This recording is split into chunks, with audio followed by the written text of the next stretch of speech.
The conference room on the 14th floor of Veltrix Systems smelled like stale coffee and bad decisions. I had been in that room dozens of times. Budget reviews, product launches, strategy sessions that ran 3 hours past schedule. I knew every scratch on that table. I knew the way the afternoon light came through the blinds in thin strips and landed on the whiteboard like something out of a bad corporate film. That day, I was not there for a meeting. I was there to be let go. My name is Marcus Joel Harlan. At 43 years old, I had spent 11 years at Veltrix Systems as Senior Director of Product Innovation. I had built things at that company. Real things. Not PowerPoint slides or quarterly projections. Actual technology.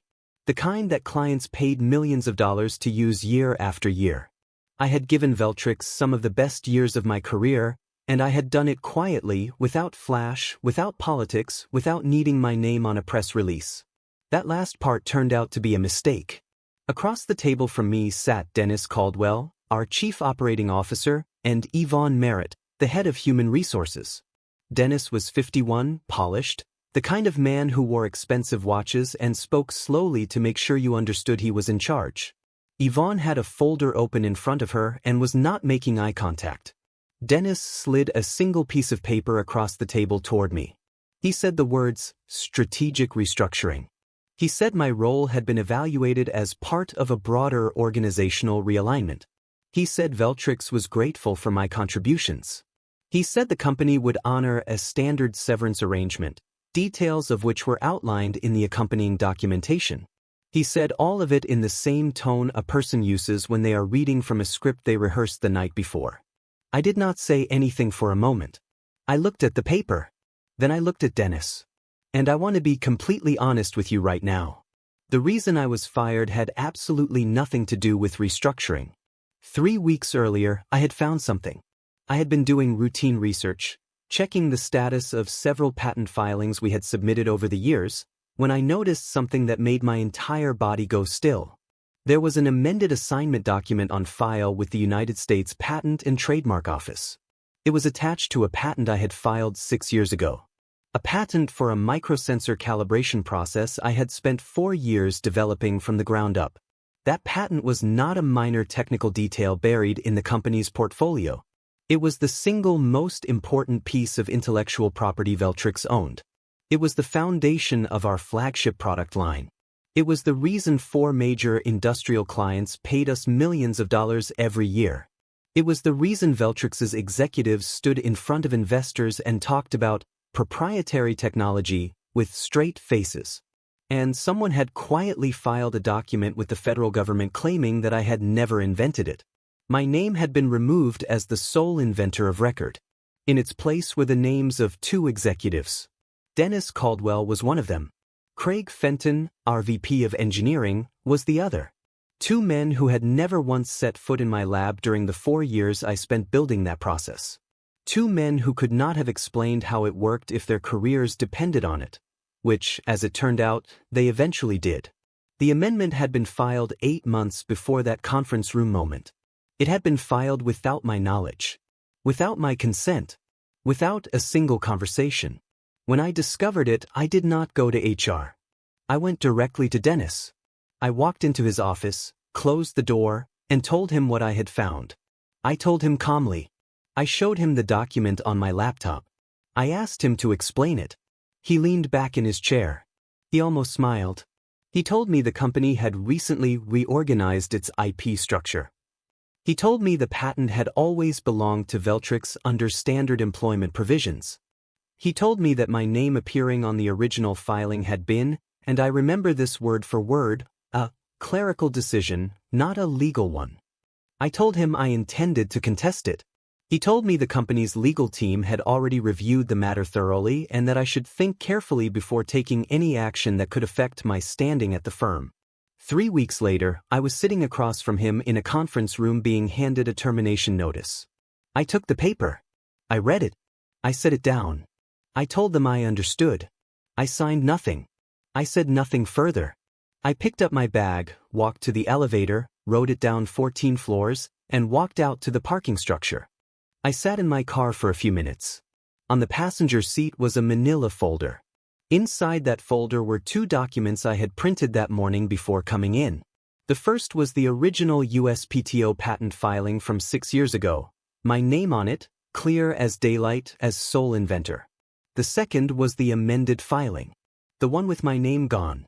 I had a third document in there too, but I will get to that. I sat in that car and I thought about the look on Dennis Caldwell's face when he told me that listing my name as inventor had been a clerical decision. They thought removing my name was the hardest part.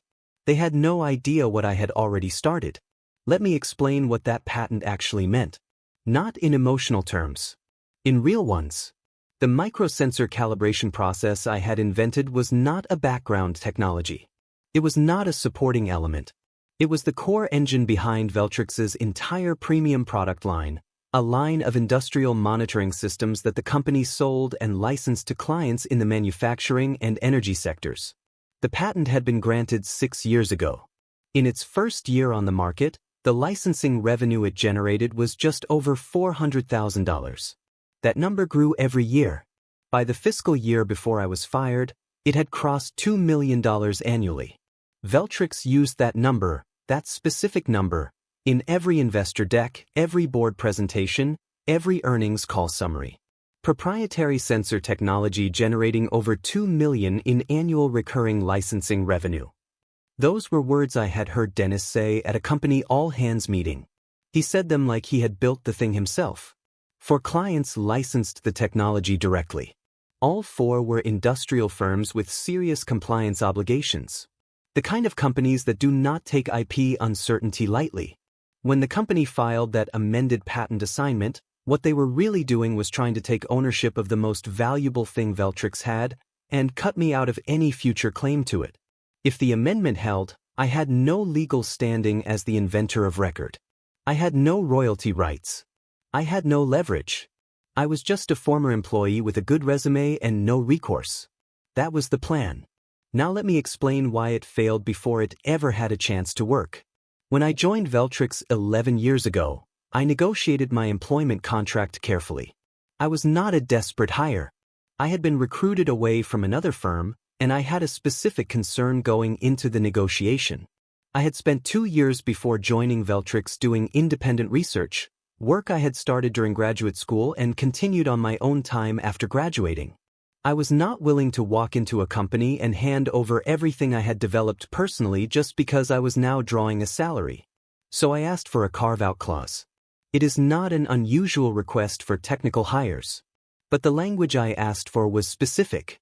The clause stated that any invention I developed during my employment at Veltrix, if it traced its conceptual origin to personal research documented prior to my hire date, would not be automatically assigned to the company under standard work-for-hire provisions. It would remain my intellectual property unless I separately assigned it to Veltrix in a distinct signed agreement. Veltrix agreed to that clause. It is in my employment contract. Page 7, paragraph 4. Here is why that matters. The core logic of the sensor calibration process I invented at Veltrix, the fundamental architecture behind how it worked, grew directly from experimental research I had done before I ever walked through Veltrix's front door. I had proof of this. Dated research notebooks. 2 unpublished technical papers I had written independently. An email correspondence with a university professor who had consulted on early versions of the concept. A rudimentary prototype I had built in my apartment using off-the-shelf components. All of it predated my employment at Veltrix by at least 3 years. When Veltrix's own IP attorneys had reviewed the original patent filing 6 years ago, they had reviewed my employment agreement, reviewed the carve-out clause, reviewed my pre-hire documentation, and concluded that the clause applied. That conclusion was written down. It existed as an internal legal memo inside Veltrix's own files. A memo I had requested and received a copy of at the time. When the company later filed the amended assignment claiming the patent had always been a pure work-for-hire invention belonging to Veltrix, they had to ignore that memo. They had to pretend it did not exist. That was not just a legal error. That was a material omission filed with a federal agency. And here is the thing they did not know when they handed me that termination notice. 2 weeks before I was fired, the same week I found the amendment, I had already sent a certified letter to the USPTO's Office of Patent Legal Administration. I flagged the amendment as a potential inventorship dispute and asked for the matter to be placed under review. I did it quietly. I did it without telling anyone at Veltrix. They fired me thinking they were shutting down the threat. They fired me 2 weeks after I had already launched it. Let me take you back 11 years. Because the story of how I won actually starts there, not in that conference room. When Veltrix first approached me, I was working at a mid-sized industrial controls firm called Paragon Dynamics. I had been there for 4 years. I was not unhappy, but Veltrix made an offer that was hard to ignore. A senior director title, a meaningful equity component, and the promise of real resources to build something substantial. They wanted my expertise. They were willing to pay for it. But I had conditions. I had spent 2 years before joining Paragon doing independent research. Graduate school had given me the foundation, but the real work had happened on my own time, in my own space, with my own money. I had explored a specific problem in industrial sensor technology, the problem of calibration drift over time in high-vibration environments. It was a niche problem, but it was a critical one for certain industries, and nobody had solved it cleanly. I had been building toward a solution slowly, methodically, across a series of notebooks and experimental prototypes. When I joined Paragon, I had protected that research with a similar carve-out clause. When Veltrix recruited me away, I did the same thing again, but this time, I made the language even tighter. I hired a personal attorney to review the employment agreement before I signed it. That attorney spent 2 days going through the contract. She flagged the standard IP assignment clause, which was broad, the kind of language that says anything you create while employed belongs to the company, full stop. I told her I needed an exception. We drafted a carve-out clause together and submitted it to Veltrix's HR team as a condition of my acceptance. There was some back and forth. Veltrix's legal team pushed back gently. They said the standard clause was company policy. I told them I was not signing without the carve-out. I was not aggressive about it. I was simply clear. They agreed. Page 7, paragraph 4 of my employment agreement at Veltrix Systems stated the following in plain terms: any invention developed during the period of my employment, the conceptual origin of which could be traced to documented personal research predating my hire date, would not be subject to automatic assignment under the company's standard IP provisions. Any transfer of such invention rights would require a separate written assignment signed by me personally. I never signed such an assignment. Not once. Now here is what that clause meant in practice when I later developed the sensor calibration process at Veltrix. The core architecture of that process, the fundamental mechanism by which it solved the calibration drift problem, was a direct evolution of the experimental work I had been doing before I ever heard of Veltrix. I had not arrived at Veltrix with a finished invention, but I had arrived with the foundational thinking, documented and dated. The notebooks existed. The prototype existed. The emails to my university advisor existed. The unpublished technical papers existed. All of it time-stamped. All of it independently verifiable. Veltrix's own IP attorneys had reviewed all of this at the time of the original patent filing. They had gone through my employment agreement, examined the carve-out clause, reviewed the pre-hire documentation I provided, and prepared an internal legal memorandum concluding that the carve-out applied to this invention. That memo had recommended that the patent be filed with me as the sole inventor of record, with Veltrix holding a perpetual commercial license to use the technology as part of my employment arrangement. That memo was the reason my name appeared on the original patent filing. It was also the reason the amended filing was fraudulent. When someone at Veltrix decided to remove my name from that patent, and I will tell you in a moment exactly how I believe that decision was made, they had to work around that memo. The IP law firm they hired to execute the amendment was either not shown that memo at all, or was told to proceed as though it did not exist. Either way, the amendment was filed with the USPTO without disclosing a material document that directly contradicted the legal theory behind the filing. That is not a technicality. That is not a gray area. Filing with a federal agency while concealing a document that contradicts your core legal claim is a serious problem. My patent litigation attorney, a woman named Sandra Okonkwo, who had spent 15 years handling exactly these kinds of cases, reviewed everything the same week I discovered the amendment. She looked at the carve-out clause, the original filing, the amendment, the internal memo, and the pre-hire documentation. She called me after 2 days of review. She said the amendment was legally defective. She said the omission of the internal memo from the USPTO filing was potentially fraudulent. She said I had a strong, documentable case for inventorship restoration. And then she said something that made everything sharpen into focus. She told me the FTC had an IP enforcement division that accepted complaints about fraudulent patent filings. She told me that if this amendment was part of a broader pattern, or even a single deliberate act, to deceive a federal agency for commercial gain, that was not just a civil matter. That was potentially a federal one. I asked her to prepare the second certified letter. This one was addressed to the Federal Trade Commission's Intellectual Property Enforcement Division. It described the amendment, the omitted memo, the carve-out clause, and the financial scale of the licensing revenue tied to the patent.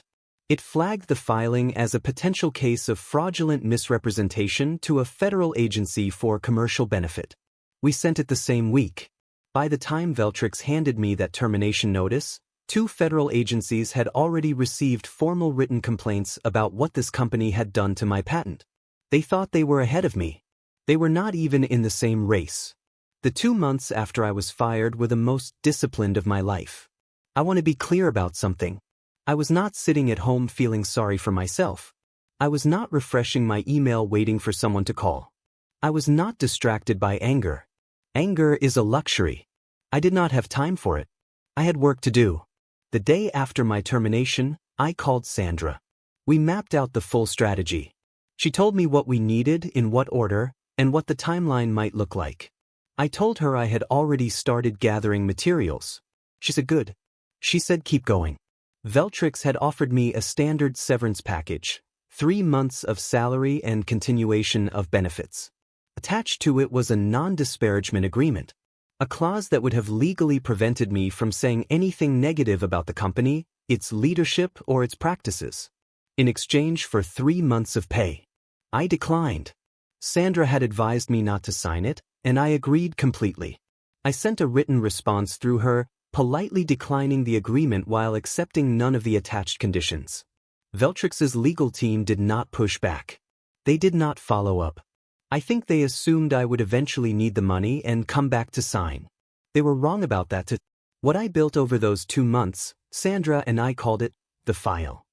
We started with the research documentation. I pulled out every notebook from the years before I joined Veltrix. I had kept them carefully, not because I anticipated a legal fight, but because I am someone who documents things. It is how I think. Dates, sketches, calculations, written observations. Sandra had all of it professionally scanned and sent to a forensic document authentication firm. They verified the physical aging of the paper, the ink composition, the printing history of the pages. Everything came back consistent with the dates on the documents. This was not going to be a case where someone could claim the notebooks had been manufactured after the fact. I pulled my personal email archive, years of correspondence with my university advisor, with colleagues I had consulted during the independent research period, with suppliers I had ordered prototype components from. Every email was time-stamped. Every exchange showed conceptual development of ideas that predated my Veltrix employment. Sandra organized it all into a chronological evidence timeline. Through a public records request, I secured certified copies of the original USPTO patent filing, the amended filing, and all associated correspondence held on public record. My attorney formally submitted a discovery preservation notice to Veltrix, requiring them to retain all internal communications related to the patent amendment and the 3 executives involved in it, Dennis Caldwell, Craig Fenton, and a third figure, Veltrix's general counsel, a man named Robert Ashe, who I believed had coordinated the execution of the amendment with the outside IP law firm. Then I did something that required careful judgment. I made quiet, professional contact with Veltrix's 4 licensing clients. I want to be precise about this. I did not contact them to disrupt business. I did not contact them to threaten Veltrix or to paint the company as dishonest. I contacted their legal and compliance teams with a simple, factual communication. I informed them that the inventorship status of the patent underlying their licensing agreements was currently under formal federal review, and that they might wish to consult their own legal counsel about any compliance obligations that created for them. That was it. No drama. No accusations. Just information. 2 of those 4 clients had sophisticated in-house legal teams. Both of them moved immediately. Within days of receiving my communication, both had placed their licensing agreements on administrative hold, citing the pending federal review as a material uncertainty under their own compliance frameworks. They did not do this because I asked them to. They did it because their own legal obligations required it when a federal IP dispute was active on a patent underlying a major commercial relationship. The financial impact on Veltrix was immediate. Those 2 clients together represented roughly $1.4 million of the $2 million in annual licensing revenue. That revenue did not disappear overnight, but it was suddenly frozen. Uncertain. And in corporate finance, uncertainty is its own kind of damage. All of this happened without a single public confrontation, without a lawsuit filed, without a press release, without anyone at Veltrix even knowing the full shape of what was forming around them. And then there was the paralegal. Her name was Diane Chow. She had worked in Veltrix's internal legal department for 6 years before being let go 8 months before my termination, which, I had noted, was the exact same month the patent amendment had been filed. I reached out to her through Sandra's office, carefully and professionally. She picked up on the first call. She told us she had been present in a meeting where the amendment strategy had been discussed among Robert Ashe, Dennis Caldwell, and a partner from the outside IP law firm. She had felt deeply uncomfortable. She had kept personal notes on what she witnessed. She had kept them because, she said, she did not feel right about what she had seen. She agreed to provide a voluntary written statement to Sandra. I did not celebrate when I heard that. I just added it to the file and kept moving. 6 weeks after I was fired, Veltrix held its annual Innovation Summit. If you have never been to one of these events, here is what they look like. A rented convention space. A stage with a company logo on the back wall. Rows of chairs filled with clients, journalists, potential investors, and industry contacts. A lot of handshaking and branded lanyards and people saying things like, "Exciting times ahead." It is part product showcase, part investor pitch, part public performance. I had helped organize 3 of those summits during my time at Veltrix. I had stood on that stage myself once, presenting a technical demonstration of the sensor calibration technology to a room full of clients. That had been 3 years ago. The applause had been genuine. The questions afterward had been sharp and engaged. People understood they were looking at something that worked. This year, I was not there. But I watched. Veltrix posted a recorded live stream of the event. My attorney's office had someone monitoring it in real time. The next day, the full presentation was uploaded to the company's YouTube channel. Dennis Caldwell was the keynote speaker. He stood on that stage in a dark suit, completely composed, and gave a 40-minute presentation centered almost entirely on the sensor calibration patent and the product line it supported. He described the technology as a proprietary innovation developed entirely within Veltrix's internal research and development division. He spoke about our team's commitment to solving real industrial problems through original thinking. He named Craig Fenton by name. He named the other executive listed on the amended filing. He described them as the creative force behind the company's most valuable technology. He stood in front of a room that included representatives from 2 of the licensing clients currently holding their agreements due to the active federal review. And he smiled. I watched that presentation from my home office. I sat in my chair with a cup of coffee going cold on the desk beside me. I did not pause it. I did not fast forward. I watched the whole thing. When Dennis said the words, "Our talented executive team conceived and developed this technology from the ground up," something happened inside me. Not rage. Not grief. Something quieter than both of those things. A kind of absolute clarity. The kind that comes when you realize that the person across from you has just done something they cannot take back. Dennis had made a public statement. Under his own name. On video. watched by clients, journalists, and industry contacts. A statement that directly contradicted a documented federal record. A statement that named specific individuals as inventors of a technology whose inventorship was currently under active review by the United States Patent and Trademark Office. Sandra had the video preserved as evidentiary material before the end of that day. But Dennis was not the only one who overreached that month.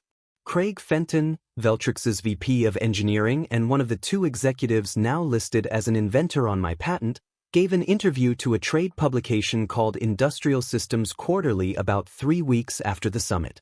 The piece was a profile on Veltrix's technology strategy.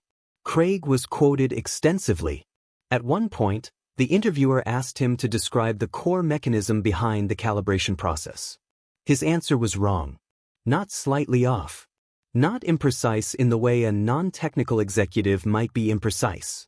Fundamentally, demonstrably wrong in a way that showed he had no working understanding of how the process actually functioned. He described the calibration logic using terminology that applied to a completely different class of sensor architecture. Anyone with real knowledge of the field would have caught it immediately. I caught it in the first paragraph. Sandra used that interview in a formal supplemental submission to both the USPTO and the FDC. The argument was straightforward. A named inventor on a patent should be able to describe how the invention works. Craig Fenton, in a published interview under his own name, had demonstrated that he could not. This was not opinion. It was documented, public record evidence that the named inventors lacked the technical knowledge required to have originated the invention. The FDC file now had 2 new public exhibits, the Innovation Summit video and the Trade magazine interview. Both sourced directly from Veltrix's own communications. Around the same time, I received formal written acknowledgement letters from both the USPTO and the FDC confirming that my complaints were under active review. The third complaint, filed through Sandra's office with the Department of Justice's Intellectual Property Enforcement Unit, was still pending. But it had been submitted. It was in the system. 3 federal agencies. Dennis had walked onto that stage thinking he was reinforcing a narrative. He had handed me evidence. For months, everything I had built existed in the background. Files, letters, evidence packages, legal submissions. The pressure had been real, but it had been invisible to most people. Veltrix's executives were still going to work every day. Dennis was still running his meetings. Craig Fenton was still putting his name on documents he did not write. That changed on a Tuesday morning in early October. If this is your first time here, hit subscribe to join our community. I share real workplace stories every day for anyone who believes quiet competence should always be respected. Sandra called me at 8:47. I remember the time because I had just poured my first coffee of the morning and had not yet sat down. She told me the USPTO had escalated my inventorship dispute to a senior examiner for formal review. She told me the USPTO had issued something called a Notice of Inventorship Challenge to Veltrix's legal team, formally requesting a substantive response within 60 days. The notice flagged the matter as a potential fraudulent assignment case. I want to make sure you understand what that means. This was not a letter saying, "We received your complaint." This was the Federal Patent Office telling a company that there was credible reason to believe a patent assignment had been obtained improperly, and that the company had 60 days to respond or face further action. It was formal. It was official. It was the kind of letter that goes straight to the General Counsel's desk and does not leave until it is resolved. Sandra's office had received a parallel notice the same day, confirming we were recognized parties in the proceeding. Within 72 hours, 2 of Veltrix's 4 licensing clients had formally suspended their agreements. They cited the USPTO notice directly. Their communications to Veltrix's account management team were careful and professional, not accusatory, just clear. There was now an active federal review on the inventorship of the underlying patent. Until that review reached a conclusion, their compliance teams could not authorize continuation of the licensing relationship. Agreements were suspended pending resolution. Those 2 clients together represented $1.4 million in annual licensing revenue. That number stopped flowing. I want you to think about what that looks like from inside Veltrix. One week, You have a $2 million a year technology licensing business that forms the core of your growth story. The next week, 70% of that revenue is frozen by client action triggered by a federal notice. Not by a lawsuit. Not by a press campaign. By a letter from the United States Patent and Trademark Office. At the same time, the FTC moved. The Federal Trade Commission issued what is called a civil investigative demand to both Veltrix and the outside IP law firm that had filed the amendment. A civil investigative demand is essentially a formal legal order to produce documents. It is not a subpoena in the criminal sense, but it carries serious legal weight. Both parties were required to turn over communications, files, and records related to the patent amendment. Refusal or destruction of relevant materials would have been a separate federal offense. The IP law firm responded by immediately retaining its own outside legal counsel. I explained to Sandra what I thought that meant. She confirmed it. When a law firm gets a regulatory demand and hires separate lawyers to respond to it, they are not protecting their client. They are protecting themselves from their client. They are drawing a legal line between what they were told to do and what they actually did. The moment that firm retained its own counsel, it had effectively signaled that if this went further, they were prepared to argue they had been misled by Veltrix. The fracture had started. Dennis Caldwell called an emergency board meeting. I was not there, and I did not have access to the minutes. But I had a former colleague still inside the company, someone who had nothing to do with any of this, someone I trusted completely, and she told me what she had heard through the executive floor. Dennis had stood in front of the board and attempted to frame the entire amendment strategy as something the company had done on the advice of its IP law firm. He had tried to position Veltrix as a client that had simply followed legal counsel. He had implied the firm had recommended the amendment approach and that the company had acted in good faith. The board did not accept that easily. Two of the independent board members, people who had no loyalty to Dennis personally and every reason to be concerned about federal liability exposure, had quietly requested an independent outside review of all IP-related filings Veltrix had made over the previous 3 years. They wanted to know if this was an isolated incident or part of a pattern. That request alone told me everything I needed to know about the direction of the board's thinking. 3 days later, I received a phone call through Sandra from Veltrix's newly retained outside counsel, a different firm from the one that had filed the amendment, brought in specifically to manage the crisis. The attorney on the call was professional and measured. He said Veltrix was interested in exploring a resolution and asked whether I would be open to an initial conversation. I told Sandra to respond on my behalf. My answer was simple. I was not interested in a conversation. I was interested in resolution. And resolution at this point would happen on my terms or in a federal proceeding. They could choose which they preferred. Sandra sent that response in writing. We did not hear back for 11 days. The USPTO inventorship proceeding was scheduled for a Wednesday morning in November. The location was a federal office building, not a courtroom, but a formal meeting room inside a government facility. Fluorescent lights. A long rectangular table. A recording system on a side credenza. The kind of room designed to make clear that what happens inside it is official and permanent. I arrived early with Sandra. We set our materials on one side of the table and waited. The other side filled in over the next 15 minutes. Veltrix's outside counsel, two attorneys from the crisis management firm they had brought in, took seats directly across from us. Beside them sat two representatives from the IP law firm that had filed the amendment. Those two said very little. They looked like men who understood that their presence in that room was already a problem for them and were trying to make themselves as small as possible without physically leaving. I looked at the chairs beside them. The ones that remained empty. Dennis Caldwell was not there. Craig Fenton was not there. Robert Ashe, Veltrix's general counsel, who I believed had coordinated this entire strategy from the inside, was not there either. Not one of the three executives who had put their names on my patent or orchestrated the removal of mine had shown up to defend that decision in a formal federal proceeding. I noted this quietly to Sandra. She nodded once. She had expected it. Here is what their absence meant. A USPTO inventorship proceeding is a formal process. Statements made in it carry legal weight. Documents submitted become part of the official federal record. If you show up and make claims that are later proven false, that is a serious problem. If you are one of the named inventors on the amended filing and you cannot credibly explain the invention under direct questioning, that is an even more serious problem.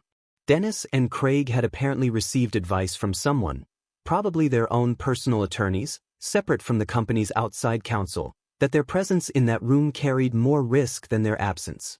So they sent lawyers instead of showing up themselves.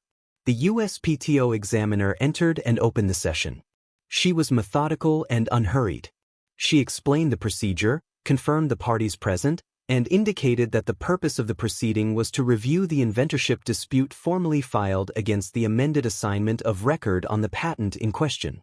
Sandra presented our case first. She went through the evidence in sequence, clearly and without drama. She started with the original USPTO patent filing from 6 years ago. My name, sole inventor, clean record. She walked through my employment agreement and the carve-out clause on page 7, paragraph 4. She presented the pre-hire research documentation, the dated notebooks, the unpublished technical papers, the email correspondence with my university advisor, the forensic authentication reports confirming the document's age and integrity. Then she presented the internal Veltrix memo. The memo written by Veltrix's own IP attorneys at the time of the original patent filing, concluding that the carve-out clause applied to this invention and recommending that Marcus Joel Harlan be listed as sole inventor of record. She placed a certified copy of that memo on the table. She then placed the amended filing beside it and pointed to the single most important fact in the entire proceeding. The amended filing had been submitted to the USPTO without disclosing the existence of that memo. A memo that directly contradicted the legal theory on which the amendment was based. A memo that Veltrix's own prior legal team had written and that Veltrix's own files contained. Withholding a material document from a federal filing is not a procedural oversight. It is a substantive legal problem. Sandra then presented Diane Chow's written statement, the former Veltrix paralegal who had witnessed the meeting where the amendment strategy was discussed. She presented the forensic evidence timeline. She presented the Innovation Summit video and the Trade magazine interview in which Craig Fenton had described the calibration process using fundamentally incorrect technical terminology.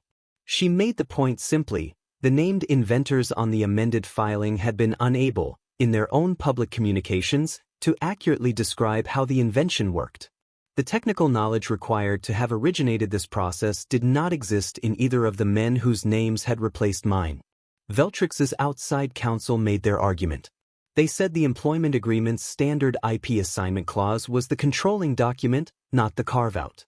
They said the pre-hire research had been incorporated and substantially transformed through Veltrix resources, bringing it under company ownership. They said the original internal memo had been a preliminary assessment that did not carry binding legal weight. Sandra responded to each point. She was calm, precise, and methodical. She had anticipated every argument they made because she had spent months preparing for exactly this room. The examiner listened carefully. She asked several clarifying questions, mostly directed at the documentary record, not at the arguments themselves. She requested that both parties submit supplemental written responses within 14 days on 2 specific legal questions she outlined. Then she recessed the proceeding. 3 weeks later, Sandra called me at home. The USPTO had issued its preliminary finding. The inventorship amendment was procedurally defective. It had been filed based on materially incomplete disclosure. The omission of the internal legal memo was specifically cited as the central deficiency. The amendment was suspended pending full review. My name was reinstated as inventor of record on a provisional basis, effective immediately. The same week, the FTC formally referred the matter to the Department of Justice for further review of potential fraud on a federal agency. Sandra read me both notices over the phone. When she finished, I asked her to send them to me in writing. She said she would. I thanked her and we ended the call. I went to the kitchen. I sat down at the table. I read both documents when they arrived in my email. Then I went to my desk drawer and pulled out the manila folder. The same one that had been on my passenger seat the day I walked out of Veltrix's parking structure. I folded both notices carefully and placed them inside, next to the original patent filing with my name on it.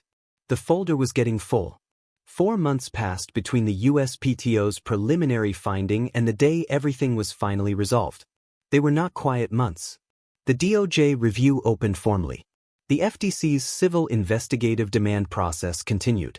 Veltrix's stock price. The company had gone public 2 years earlier, moved in uncomfortable directions each time a new development appeared in industry legal databases that financial analysts monitored. The board's outside IP review, initiated by the 2 independent directors, had uncovered 2 additional patent filings that raised questions. Not as serious as mine, but enough to extend the scrutiny considerably. Inside Veltrix, I was told later, the atmosphere had become toxic. The executives who had driven the amendment strategy were no longer operating as a unified front. Dennis was blaming the IP law firm. Robert Ashe was reportedly saying the amendment had been Dennis's directive and that he had flagged concerns internally. The IP law firm's partners, protected by their own separate counsel, were not confirming anyone's version of events. It was the collapse I had expected. When people build something dishonest together, the first serious external pressure usually causes them to turn on each other. That is not a cynical observation. It is just what tends to happen. Veltrix's outside counsel reached out to Sandra again in early February. This time they were not asking for a conversation. They were asking about terms. We spent 3 weeks in back and forth. Sandra negotiated on my behalf throughout. I reviewed every draft. I knew exactly what I was willing to accept and exactly what I was not. The final settlement contained 4 elements. The first was a payment of $1.85 million, representing my calculated share of licensing revenue generated during the period my name had been removed from the patent, from the date the amendment was filed to the date of the provisional reinstatement. This was not a punitive amount. It was a measured accounting of what had been taken. The second was a formal written acknowledgement, signed by Veltrix's board of directors, that Marcus Joel Harlan was the sole inventor of the microsensor calibration process covered by the patent in question. Not a quiet internal note. A signed formal document. The third was a permanent licensing agreement granting Veltrix the right to continue using the technology commercially, in exchange for a 12% royalty on all future licensing revenue tied to the patent. Going forward, every dollar that technology generated would produce a return for me as well. Given the revenue trajectory, that was not an insignificant arrangement. The fourth was full reinstatement of my inventor credit on the USPTO record, without further contest waiver, or any future claim by Veltrix to co-inventorship or work-for-hire ownership. In exchange, I agreed not to pursue additional civil damages and to allow the DOJ process to continue independently without my active participation. I accepted. I want to be clear about why I accepted and did not push further.